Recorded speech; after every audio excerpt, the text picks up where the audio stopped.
তত্ত্বাবধায়ক সরকার আমাদের আন্দোলনের ফসল, কিন্তু এই তত্ত্বাবধায়ক সরকার দীর্ঘকালের জন্য না, এটা অনন্তকালের জন্য না, এটার একটা নির্দিষ্ট সময় দেওয়া আছে। ওনারা সংস্কার করুন, সংস্কার একটি দীর্ঘমেয়াদী পরিকল্পনা। আপাতত যেই কাজ করলে দ্রুত সময়ে নির্বাচন করা সম্ভব বা সুস্থ, এই কাজটি শেষ করেন। ডাইনে বায়ে এদিক সেদিক টালবাহানা করে সময় ক্ষেপণ কোন অবস্থাতে দেশের জনগণ মেনে নেবে না। তাই আমরা দাবি করছি, আপনারা নির্বাচনের রোড ম্যাপ ঘোষণা করুন। কবে কখন কিভাবে নির্বাচন হবে, নির্বাচনের রোড ম্যাপ অবিলম্বে ঘোষণা করে নির্বাচনের তারিখ ঘোষণা করুন।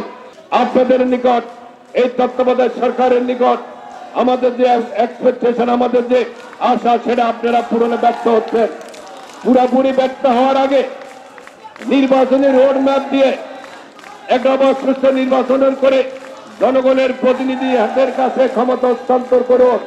তাহলে আপনারা বাঁচবেন, দেশের জনগণও বাঁচবে। এদেশের জনগণের আন্দোলন সংগ্রাম মধ্য দিয়ে যে তত্ত্বাবধায়ক সরকারের দায়িত্ব আপনাদেরকে দেওয়া হয়েছে, সেই দায়িত্বটা আপনারা সফলভাবে পালন করে আপনারা আপনাদের দায়িত্ব থেকে চলে যান।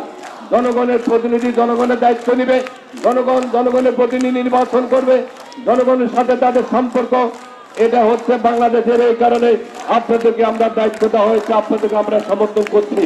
কিন্তু দীর্ঘদিন আপনারা এখানে থেকে,